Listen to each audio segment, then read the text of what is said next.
among which he's the maintainer and founder of the Mathlib library for Lean. And today he's going to tell us about mechanizing the metatheory of Lean. Welcome. Okay. Yeah, thank you all for coming. Oops, we don't have. How do I make it full screen? What do you want? Make it presentation mode. I believe it's just slideshow. So, okay. But you want the words? Oh yeah, no, yeah. That's fine. Okay. Yeah.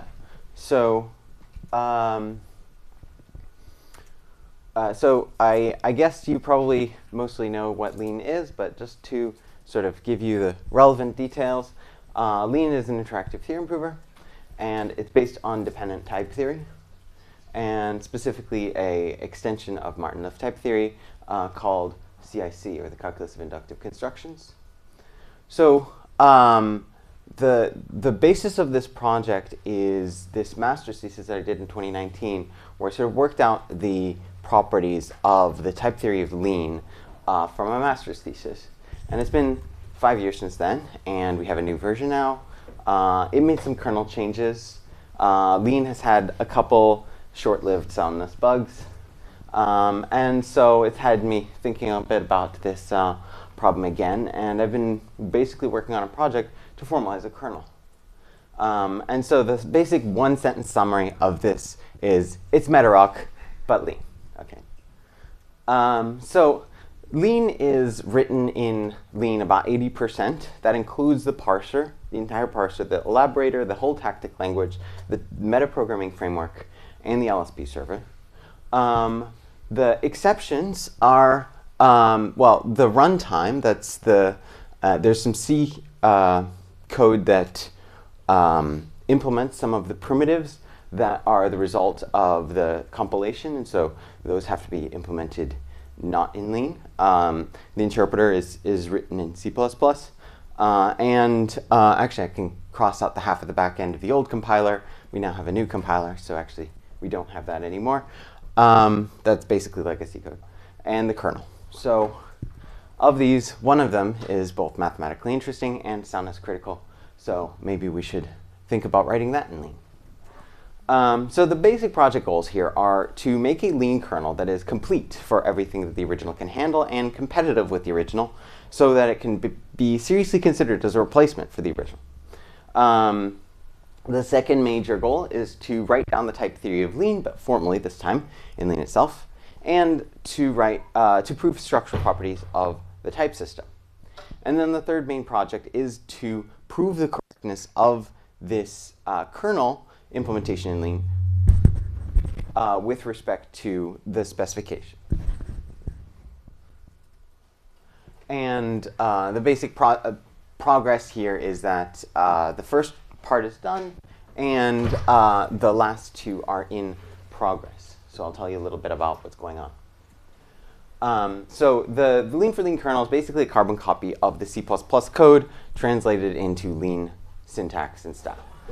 It does all of the same fancy tricks as the original, and all of the same dumb things as the original as well.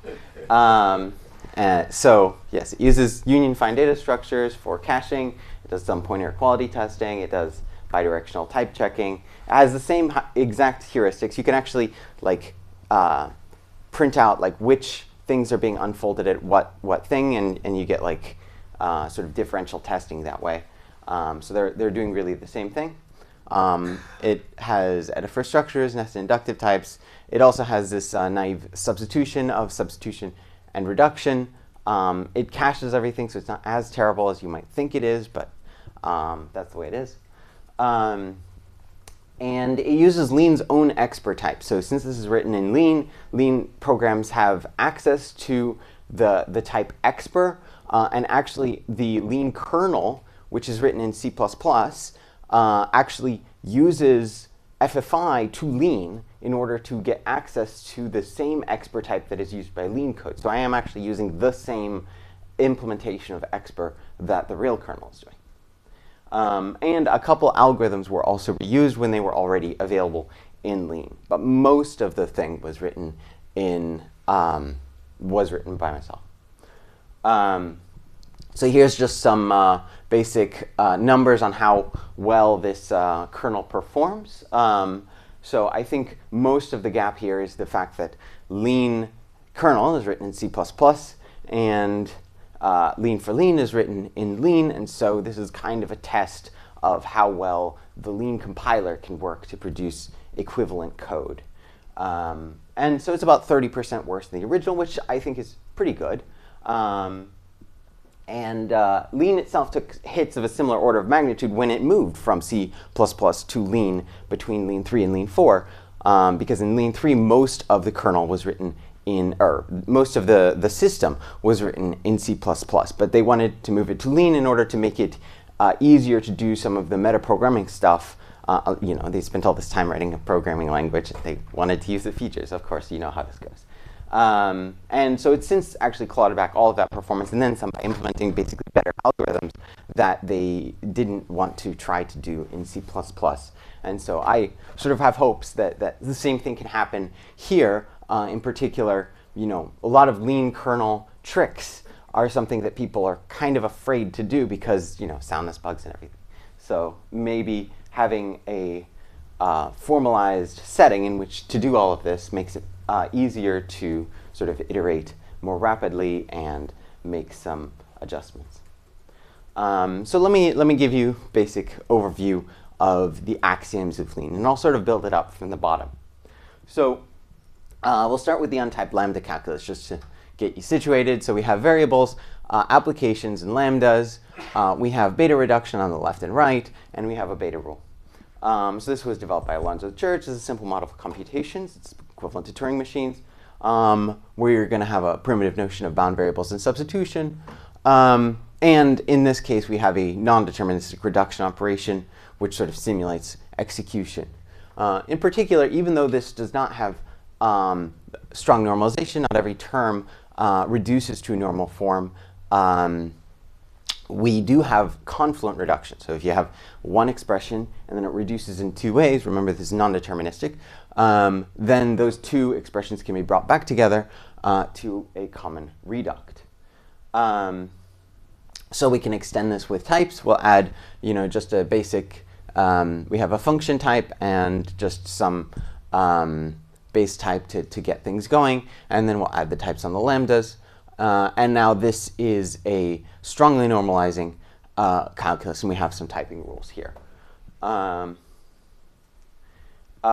To make dependent type theory, we'll turn that into a dependent product. And basically the difference here is that we have to substitute the type in the application operator. And then we can add in a universe in order to sort of have everything be in a type. And so our types are this I, the for all, and you.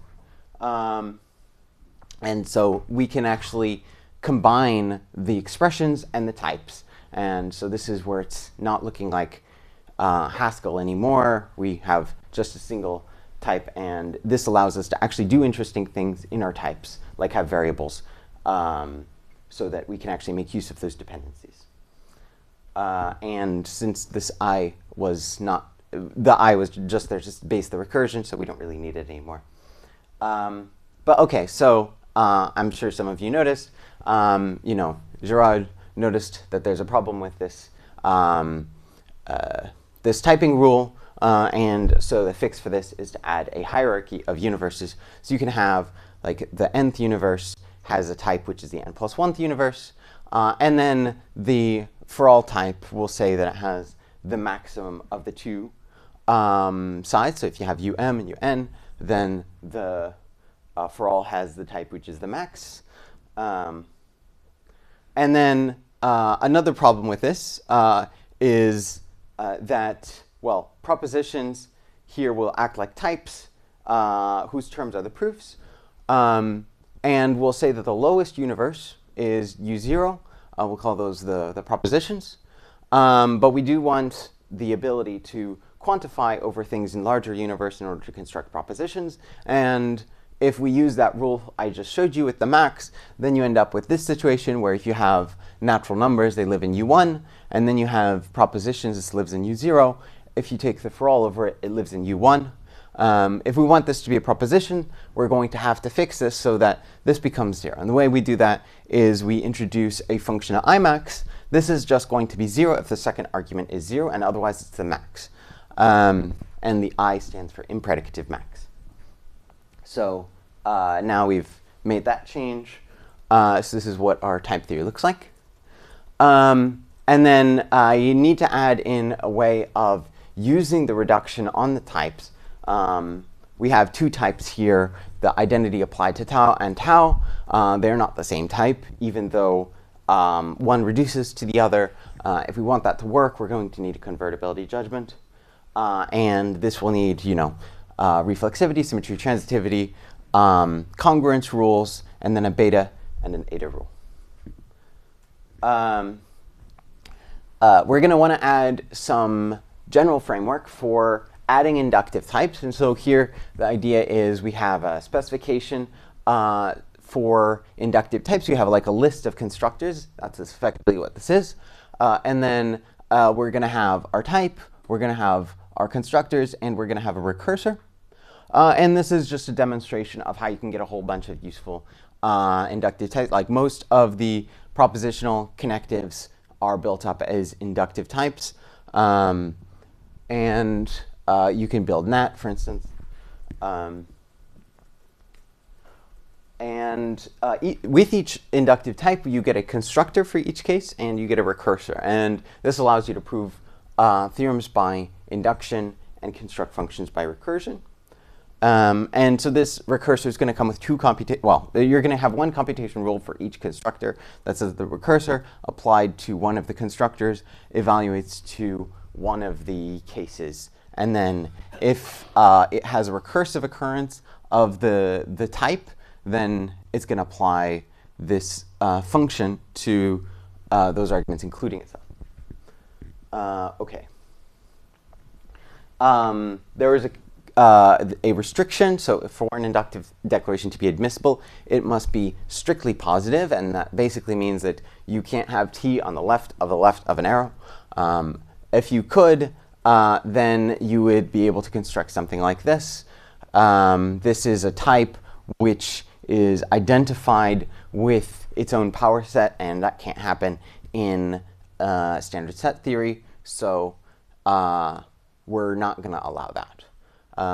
We do also allow inductive families. So here, rather than mu having a type which is just a universe, here it's a function going into a universe, and this has a parameter x. So here we're defining equality as like equality with x is an inductive family which has one parameter, and then it just inhabits that with REFL. And from that, you're going to get these two rules. One of them is reflexivity, and this one, which is also known as the J rule. So we also want to be able to work with our propositions as propositions and not worry about internal structure. This helps with, making subtypes behave like subtypes and so on. So we want to treat all proofs of a proposition as the same. And what that means precisely is that we're going to have this definitional equality between any two elements of something whose type is prop. So equality has one proof at most. And so this is inconsistent with Hut. Also, we have to put a restriction on some eliminators. So in this case, if we define the existential, which lives in prop, we're going to have to restrict the universe that can show up in this recursion. Normally, this would be a variable. That is to say, it could be any universe. But here, it's got to be universe 0, which means that this thing can only eliminate to other propositions. There are some inductive types which are propositions, but eliminate into larger universe. We call those sub-singleton eliminating inductive types. And this basically depends on a sort of syntactic criterion on the inductive constructor, which says something like you have one constructor, or at most one constructor, and all of your arguments are propositions, or they're recursive arguments, or they appear in indices in the final type. There are also some sort of actual axioms, that is to say, things that are defined in Lean with the axiom keyword, and I'm going to consider these as part of the theory for the purposes of discussion, and in practice they are used by the tactics and so on, so they really are part of the theory. And those three axioms are propositional extensionality, so this is kind of like univalence for propositions. You have quotient types, and so here we just sort of axiomatize something that looks like a constructor for an inductive type but has an equality here. So you could consider this a higher inductive type, but Lean doesn't have general higher inductive types, it just has this one. But this rule you would not get with an axiomatization. This is extra magic that is added by the kernel. And then the axiom of choice, so we have this general, this is also sometimes known as global choice. It just eliminates from any non-empty. So this is quite a strong version of the choice axiom. Okay, so let's talk about some properties of the type system. So I think the biggest one, or most relevant for this case, is the undecidability. So this typing judgment has a certain edge case that's going to lead to undecidability. I'll try to describe what this is. So we can define this inductive type ACK for accessibility, and it's going to be an inductive family with one constructor, and it has one parameter that's used over here, and it has one parameter which is recursive, which means that this is going to satisfy that rule I mentioned for subsingleton elimination. So this thing can eliminate into any universe. In this case, we're defining accessibility with respect to some less than relation, and the way to read it is that if everything less than x is accessible, then x is accessible. And so this is a way of defining what well-founded means. And because the accessibility lives in prop, it has proof of relevance on its sort of main argument of the recursor. So when you have a construction of, when you have any element of accessibility, you can prove that this is equal to an intro of something. That something is this, the opposite of intro, which you can define well enough by pattern matching. And this equality will hold because of proof of relevance. But now if you work this out, right? So let's suppose that we have P, which is some decidable proposition such that for all n, P of n is not decidable. So for instance, the number of steps, or that a specific Turing machine halts in n steps, or sorry, it runs for at least n steps. And then let's suppose we have in our context H0, which says that accessibility is that 0 is accessible via the greater than relation. So that is to say, induction going up the natural numbers. So this is false, but well, we can have it in our context anyway. So we're going to define a function by recursion on this proof of 0 is accessible. And it'll have this property. So we'll have f of n is going to evaluate to if p of n, then it calls itself recursively at n plus 1, else 0. And now, if we ask the question, does f of 0, is it definitionally equal to 0? Well, in order to figure that out, you're going to have to unfold this again and again and again. And if at any point p turns out to be false, then it evaluates to 0. But if it's always unfolding to the next one, then this definitional equality doesn't hold. So this is provable if and only if for all n Pn is true. And so you might say, well, this is in an inconsistent context, why should we care? But we can actually lift this to a problem in the empty context easily enough by just writing two lambdas and asking whether these two are definitionally equal. And so this is an undecidable problem. Now, this is generally not a big deal for Lean users because, who does this kind of thing? But it does impact Lean meta-theory significantly. So the upshots are typing and conversion checking are undecidable, as I mentioned. Therefore, the kernel type checker must either under-approximate or not terminate. And actually, it does both. So if it under-approximates, then the resulting definitional quality is not going to be transitive, and it's going to fail subject reduction. Subject reduction is this property that if you have reduction somewhere inside a term, and that term is well-typed, then it's still going to be well-typed. And since you can define a Y combinator using a variant, I essentially use the Y combinator, but with a particular choice of function. But if you do a general Y combinator, you can choose a different function where you have a type which unfolds to its own pi type. Okay, so A is definitionally equal to the pi type from that to A. So this is going to be relevant.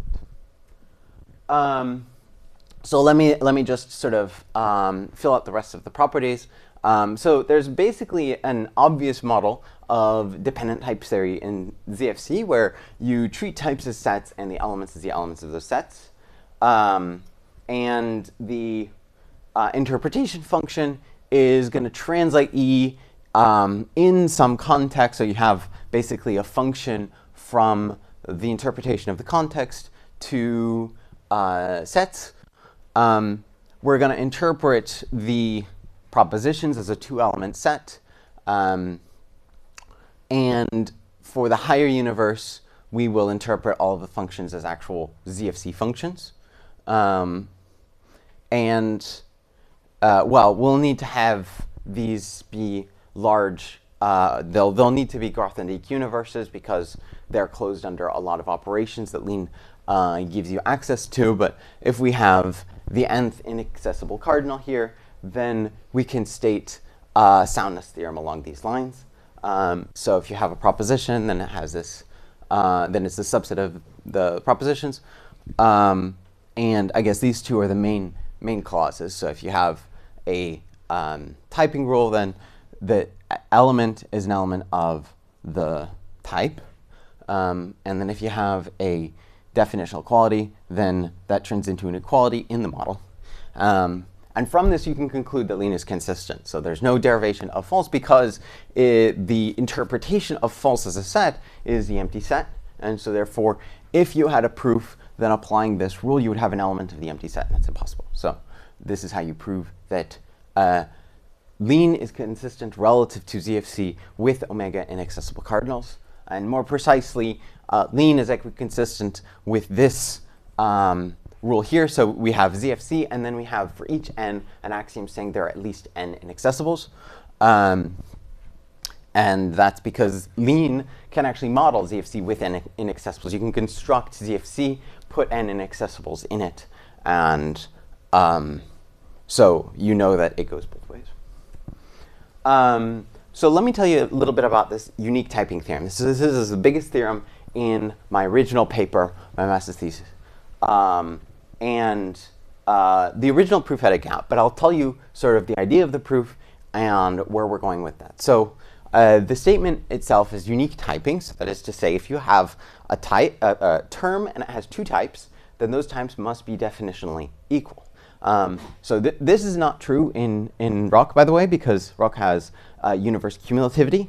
Lean does not, and so this there is a version of this statement that can be stated in Rock, but it's more complicated. So here you can just say a term has at most one type up to definitional equality. And this was proven mutually with this injectivity statement. So when you have two universes that are definitionally equal, then their indices are equal. And for all, you can show that if the two for alls are definitionally equal, then the left-hand sides are equal and the right-hand sides are equal, and then we have like a no confusion result. So this is the main open problem in this on the theoretical side of this project. So the way that it's proved is we're going to introduce a relation parallel reduction. So this is not innately part of the logic. Like I just described to you the logic as something involving a conversion rule, but we're going to direct it. So now we want to actually have reductions this time. And so we'll introduce parallel reduction, which is effectively you do a reduction of all of the beta regex that, or any kind of regex that do not interact with each other. So they sort of touch disjoint pieces of the term, and you can define this inductively in a nice way. And we'll have a second relation. I call it proof of equivalence, but it's basically the eta rule for lambdas plus proof of relevance. So we're going to treat this as a congruent. So this is not going to be a reduction. We're not going to have eta reduction or expansion in the main part of the reduction system. But then we'll sort of fix it up at the end. Okay.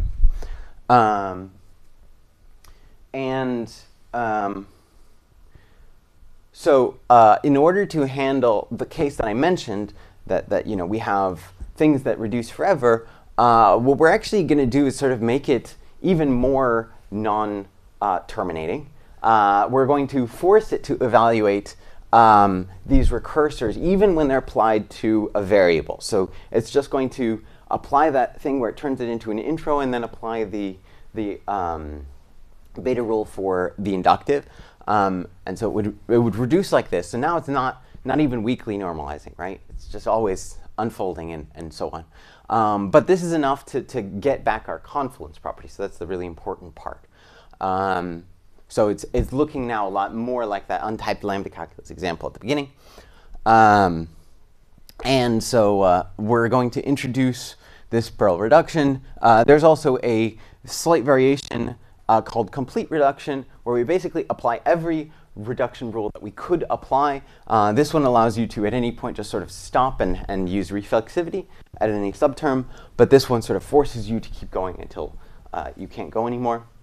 And in order to simplify the statement of this, I introduce another sort of abstraction. So this is in order to handle the inductive types, because there's just a lot of stuff that goes into the definition of what is an inductive type and what are the rules that are associated with an inductive type. We turn that into a simple grammar of patterns. And so our patterns, we're going to have three kinds of patterns. We have a constant, we have an application of two patterns, and then we have a pattern applied to a variable. And so this is sort of the left-hand sides of our rules. And then the right-hand sides, we have just constant expressions, applications, and then variables that we can substitute.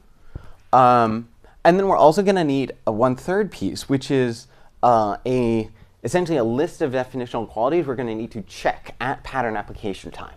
So this allows us to implement like non-linear reduction rules. Unfortunately, these do exist.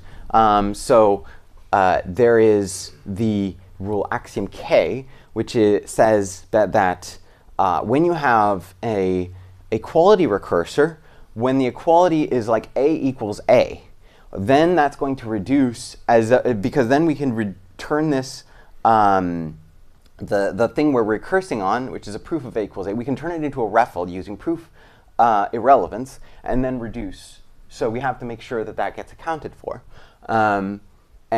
So we have a rule that is effectively reducing it under the conditions that this A equals A is well typed. And so we need these definitional qualities in order to assert this well typedness. We have one additional constraint, which is that a pattern does not end with a variable. That is to say, this rule here is not the last one we apply in the full pattern. This is going to ensure that our patterns don't interfere with eta contraction. So if you have an eta contraction and you have this thing, then they'll both share that sort of final variable. And so if you over eta contract something, it might lose its final argument and it won't look like a recursor anymore. So in order to prevent that, we basically eta contract the rules beforehand. So the left-hand sides, we're just going to, if we had to have a variable at the end, like this axiom K or the accessibility example, or several other kinds of examples, we just remove that argument. And then in our reduction rule, we're going to add a lambda instead on the right-hand side. So we're going to introduce a lambda instead of requiring there to be a variable at the end. And so that sort of avoids us getting stuck in a trap where we are missing the variable because we had an extra eta or something. So there's a couple main lemmas. So the first one is this triangle lemma. So this is pretty sort of classic Tate-Martin-Duff proof of this Church-Rosser theorem. And so it uses this reduction and then the complete reduction. And it says that if we have a reduction here and a complete reduction here, then there exists something. The normal statement of this would just have this pointing directly to here. But because we've had to introduce this congruence, it doesn't quite match. And so we have a new element which is equivalent up to this proof of equality. And so when you stick two of these together, you can prove this version of the statement that if you have something that reduces in two ways, then they come back together modulo the proof of equality. The proof of equality, by the way, is you can prove that it's transitive. It's not that hard to do. The other main theorem that we need is that this proof of equality commutes with the reduction. So if you have something that's proof equal at the top and you have a reduction like this, then you can find something which is proof equal at the bottom. And this, the hardest part of this proof is the case where here we're using the application rule for the congruence rule for this proof of equality. And then on the right-hand side, we have the beta rule. So that means that f is equivalent to this lambda. And then we need to prove that f steps to this substitution. That's a problem because f isn't a lambda. We can't just apply beta. Like normally, we would just apply the same rule on the left as we did on the right. But here we had beta on the left, and we're missing an explicit lambda so that we can apply the beta. Because remember, we're trying to remove all of the eta applications from this reduction. So it has to somehow work around this. And basically, the solution is you just keep pattern matching on it until eventually it does something other than an eta. And then if this equals p, it has the rules for eta. And if it does anything other than that, then we know how to handle it, basically. And so if you put all those theorems together, you find that this relation here, which is just defined as you take both sides, you reduce them, and then you assert proof equality at the bottom, that's going to be transitive. And so that it's a short step from there to proving that that this thing is closed under every constructor of definitional equality, and therefore definitional equality implies this converging kind of equality.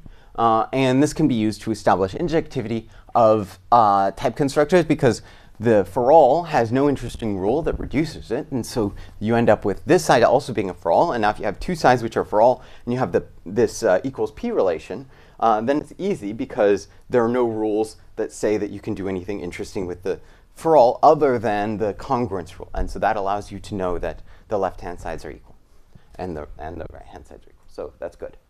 So all of this has been formalized.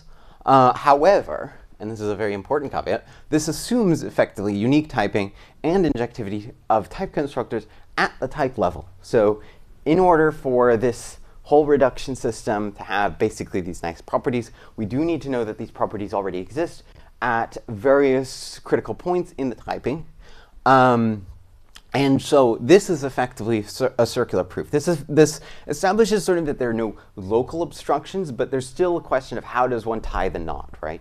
And that's effectively where this has been for the past couple of years.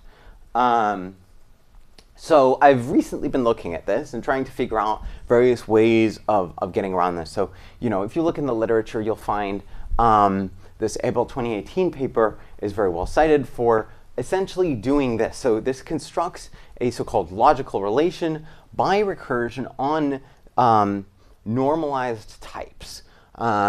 So we're going to define this these double v dash by recursion on like what A reduces to.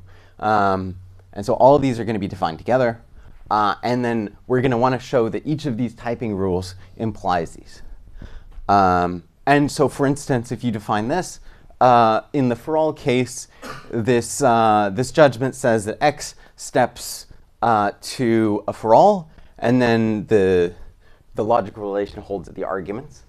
And the fundamental lemma is to prove that all of this, that all of the typing rules imply all of these logical relation rules. And so since these logical relation rules assume lots of things are well formed, then you can effectively read off the result from that.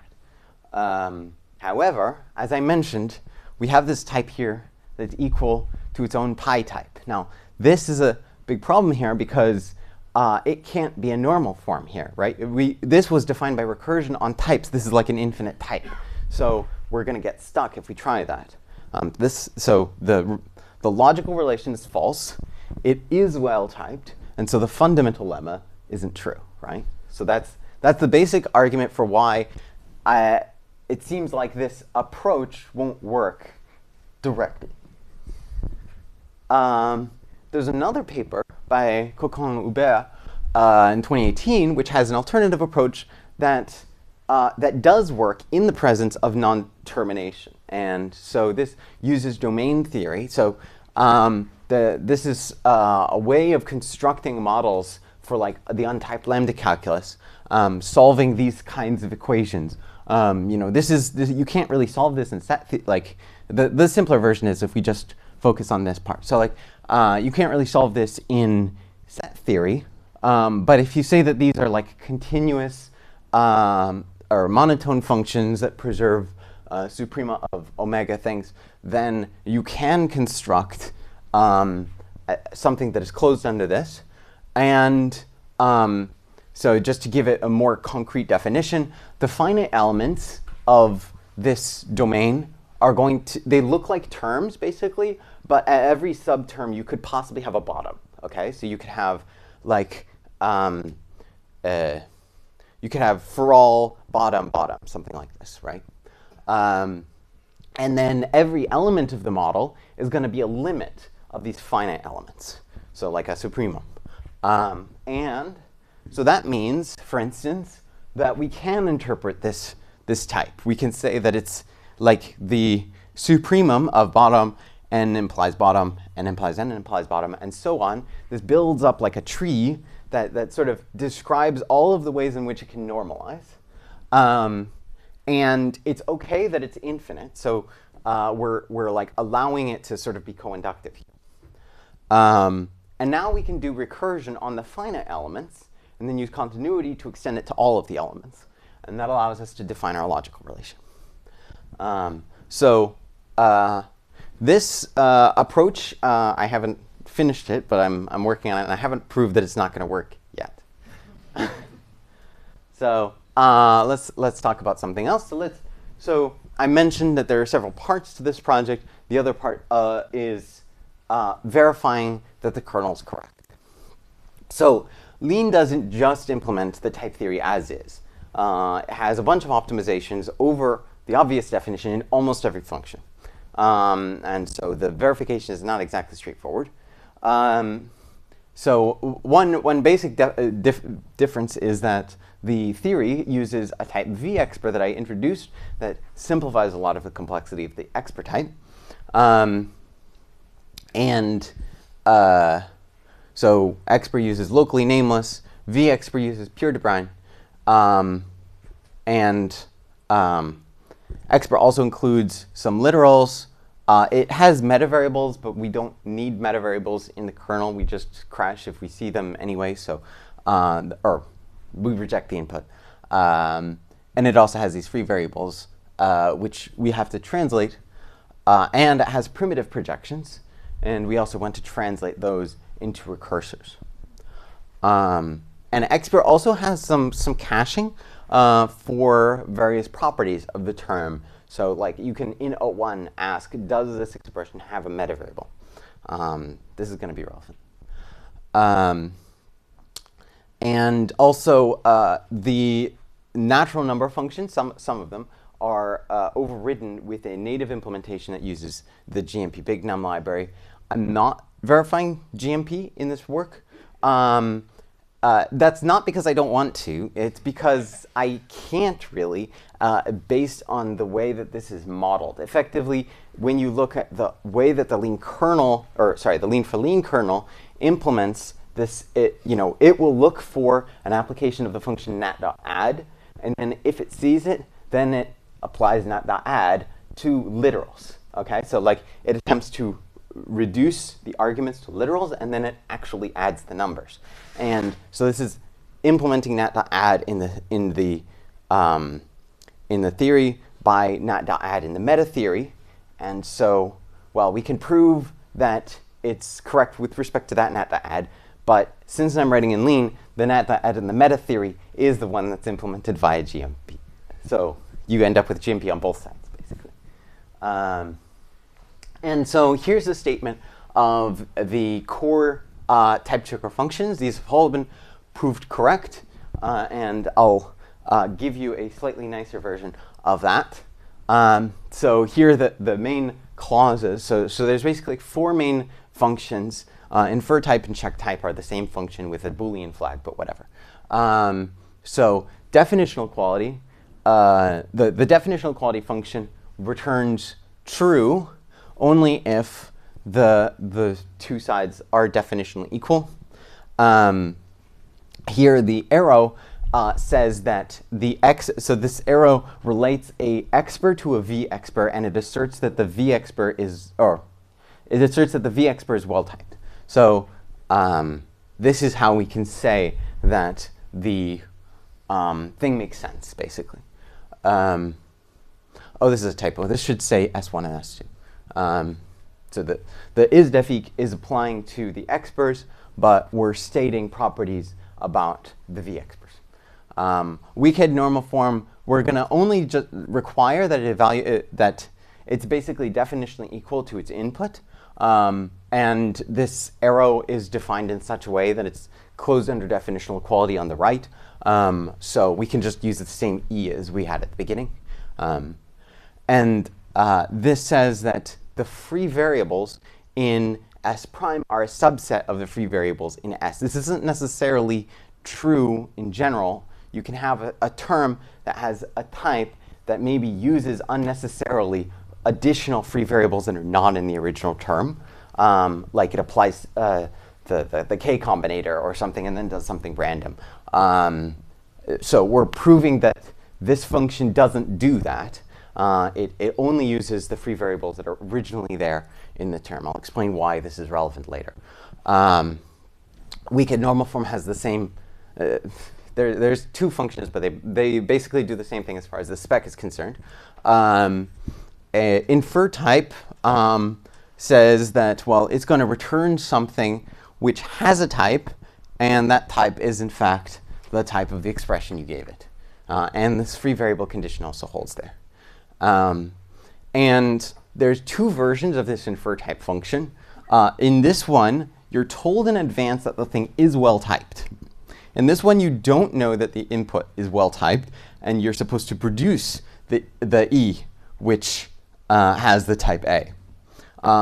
You still have a condition in order to call check type. You need to know that the free variables that appear in the context are all in the context. So you're not allowed to have additional variables that are not in the context. This gets checked at the outset. You check that there are no free variables in the term to start with, and then this is a sort of inductive invariant. I think I already said this, so we can skip that. Oh, but I didn't mention that it also expands let declarations. So in the v-expr type, there's no such thing as let declarations. In the expr type, there is. And so the contexts are different. One of them has a context that includes let variables, and the other one just eliminates those and just sort of substitutes. So basically, this v-expr is supposed to be naive, but closer to the theory, right? And we're just using it as our specification. The reason why we cared about that free variable condition was that we have a cache which will keep basically the mapping from S to its type. And that cache does not get cleared even when you change off to another context. So now you've got these variables, or you've got an expression which is in the wrong context.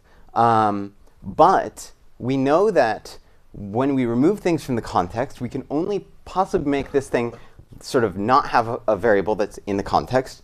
And then when we reintroduce new free variables, we're going to require, because we have like a global counter, we're going to require that those variables are always fresh. And so we're never going to reintroduce a free variable that has been removed from the context once. And as a result, once something becomes sort of out of context, it never becomes in context again. And so you can't have like a false cache hit where you now have a variable which has a different type, and you would use this to infer its type even though it's not well formed anymore. And so we basically use this condition of, are all of the free variables directly in the term in my context? And if they're not, you'll never ask the question, do I have a cache hit for this element? So that's the argument for why caching these things is OK, even if the context starts changing. OK. So the verification did pay off. I found a soundness bug while I was working on this. So I'll explain to you the basics. So I had to prove that this has-bound var is correct. This works by accessing that metadata field I mentioned. So you have to prove some bit tricks correct, but that's OK. You have to, well, the metadata is going to calculate the depth of bound variables. So one of the fields that's in there is like the depth of the expression.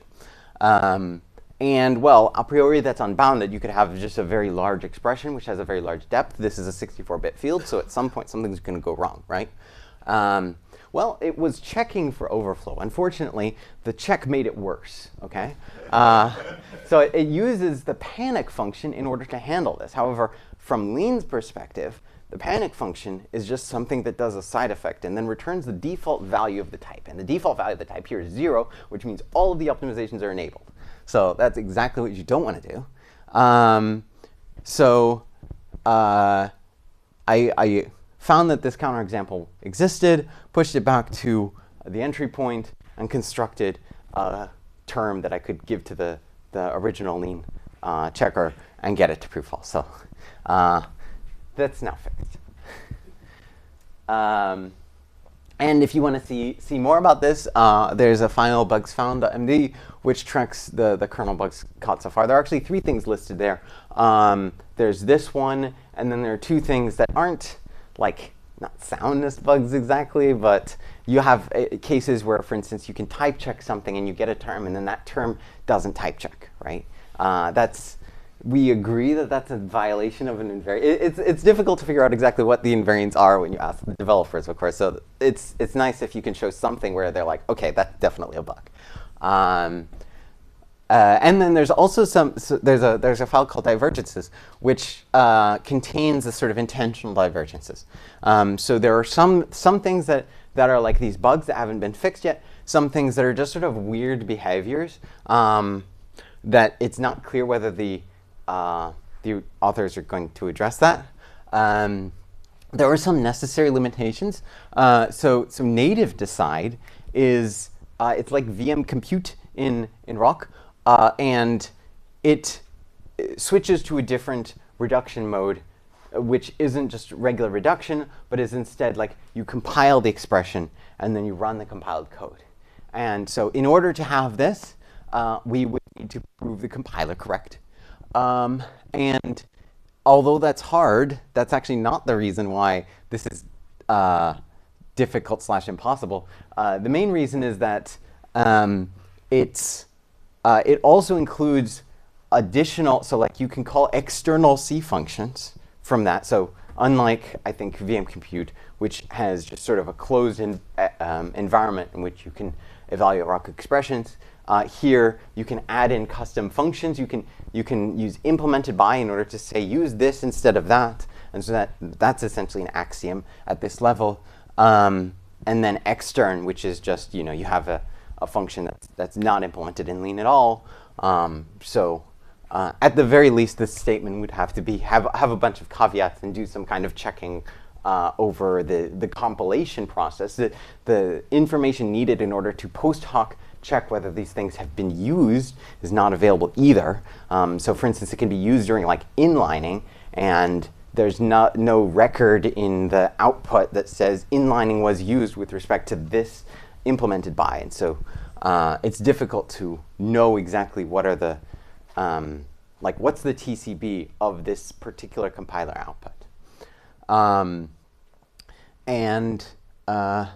There are a couple optimizations that the original Lean kernel missed. Most of these are quite trivial at this point. Well, I'll mention something about the level algorithm. So the primitives, so in Lean, nat.add, when you add it, so when you add a definition called nat.add, that will be magic in the compiler. So that is the trigger of the kernel magic that says you will reduce like an add. So if you just start from an empty file, or empty file, like a prelude, and then you define nat.add to be subtraction, you can prove false, right?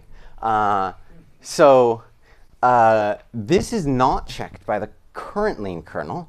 The current Lean kernel basically assumes that you're using the init that is shipped with Lean, which I guess is a reasonable assumption.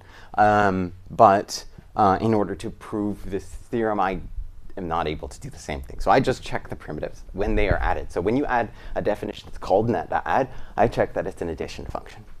Well, I can't check that it's an addition function, but I can check that it evaluates on 0, it evaluates on successor as expected, and then I prove inductively that therefore it acts like addition. It does have a new complete level normalization algorithm by Guérin, and this is replacing the original approach, which does some rewrites, which is pretty good, but leaves a lot of things incomplete, we know. And then I guess the environment commands have not yet been verified. So what I mentioned, the main part of the verification, those are the 3 or 4 main functions that are all mutually recursive and form the core of the type checker, but that doesn't include anything that changes the environment. So something like add definition, at some point it's going to need to add something to the environment, and at that point you need to prove some things. In particular, if the definition's name happened to be nat.add, then a whole other function starts running and does some things, and then I have to prove some properties in order to show that the environment well-formedness is preserved. And then also inductive types are right now mostly stubbed out in the theory part. There are some places where we're expecting to put in inductive types, but I want to have more of that strong normalization, or the confluence and the unique typing theorem without the inductive types, because I think that the inductive types are for the most part going to add complications, but are not going to add fundamentally new problems. So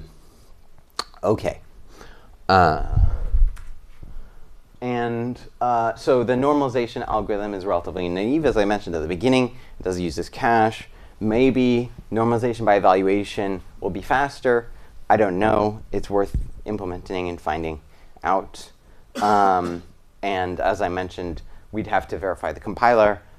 So future work, verify the compiler. So you can use Lean4Lean as a replacement for Lean's kernel today.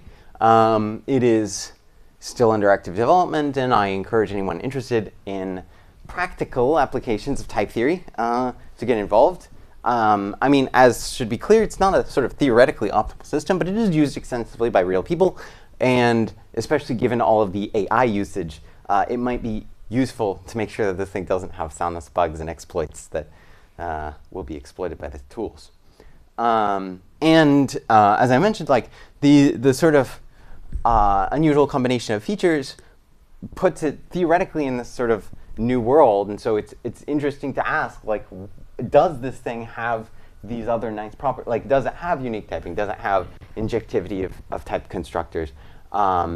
We believe the answer is yes, but haven't proved that yet. So, we're experimenting with approaches to handle this.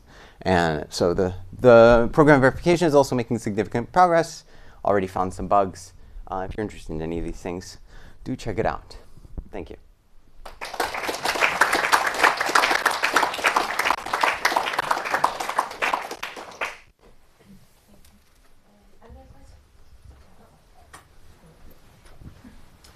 So I have kind of two questions. The first is regarding native decide.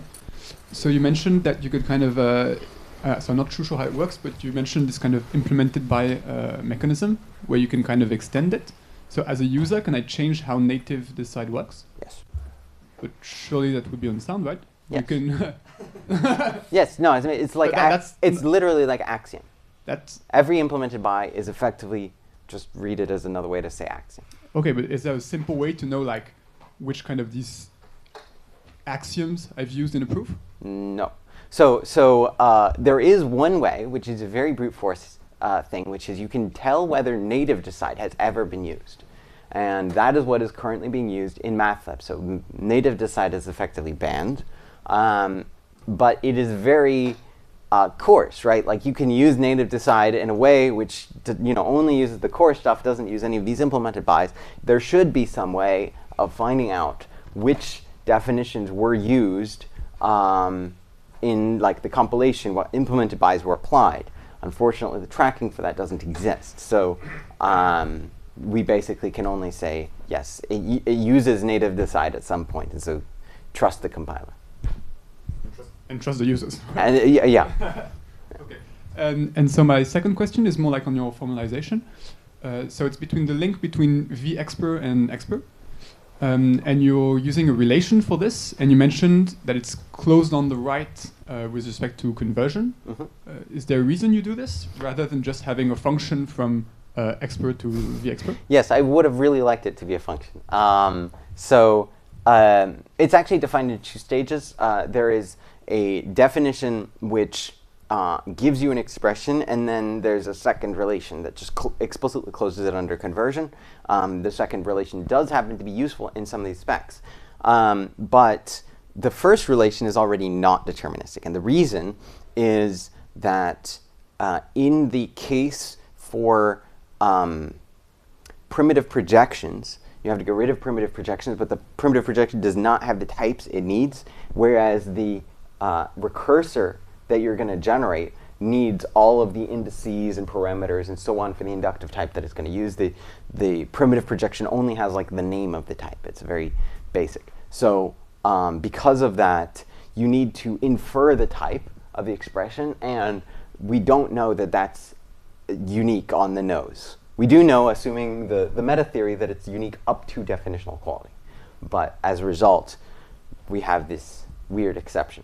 Now, there is actually, I recently discovered that there is a way of defining infer type in a way which is actually deterministic. And so I've been thinking about maybe using it in that location, which would allow me to just say deterministic, which is very nice when it's possible to do. I want to prove more of the properties of that function and then the other things before I can be sure that that actually models the real infer type function. Very nice. Yeah, very nice talk. Very nice talk.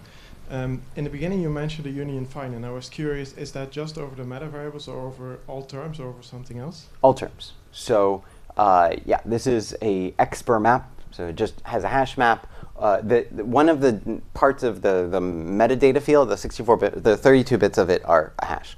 So you can quickly hash expressions, and that's used for these caches.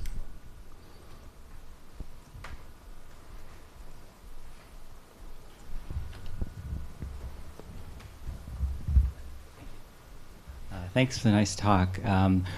With regard to your performance slide, what would you say are the most performance critical areas? And if you were to rewrite or write a GPU kernel for parts of the Lean kernel, what would you kind of focus on? Thanks. So substitution is very hot. And that's not a surprise, because this thing does substitution every time you enter a lambda. So that's obviously a quadratic thing to do. I believe the raw kernel actually does. It does not do substitution. Instead, it works in a context where you have these. You remember that you have done some lifting and that you sort of do it lazily. And so that's a more sophisticated thing that could be done in this case. Although doing it this way, where we do the instantiation, basically every time we enter a binder, we instantiate the bound variables for free variables. So there's a different constructor called free variable. That's the locally nameless technique. That's what allows us to do the caching. So if we didn't have that, if everything was bvars, then you stick it in the cache, then the interpretation of the bvars can definitely change. So maybe if you did the substitution after, like when you reach a subterm and you want to put it into the cache, maybe you would do the substitution there, but it's not clearly better, and in fact it might actually be worse in that case. So basically it means you can't use this technique at the same time as the caching, and so it would be a trade-off now if you do something like that.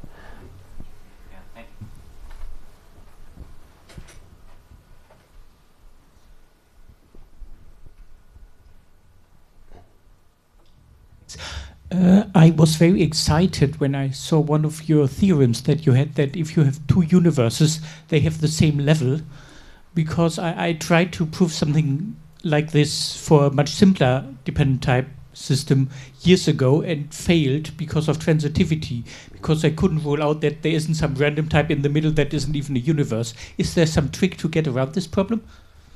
Note the color. This is not proved yet. This is actually part of that main collection of theorems that has yet to be proved. Okay, thanks. Last question. Hi, so I know nothing about domain theory, and I was just very intrigued about this idea that you could start with like finitely many cases, and then there's a continuity argument to get to infinitely many cases, and I was just curious if you could provide any intuition or had any more to say about that. Yeah, so the construction of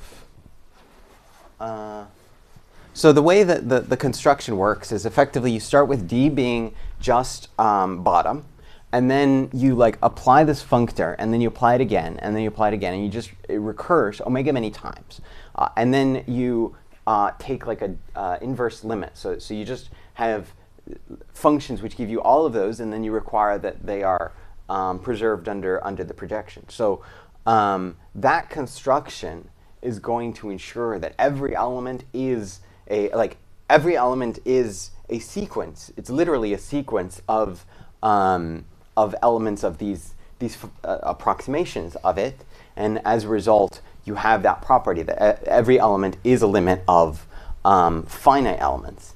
And then the finite elements are these things that you can define by induction. So, is that like another way of saying that it's like primitive recursive, or roughly something like that? Like, is there like, you're like bounding the number of? Yeah, I mean, well, so the way I think about it is like this example here. So if you think about one of these like infinite terms, what that means is that like, okay, you have bottoms, and then you like push them away, and then you push them farther away, and then eventually they like fade off into the distance, right? And so you end up with a term being, while it's not, it's infinite, but it is something that was constructed out of finite bits, and then they were just sort of tied together. And so that's why everything is accessible in this way. Thank you. Okay, let's thank Mari again.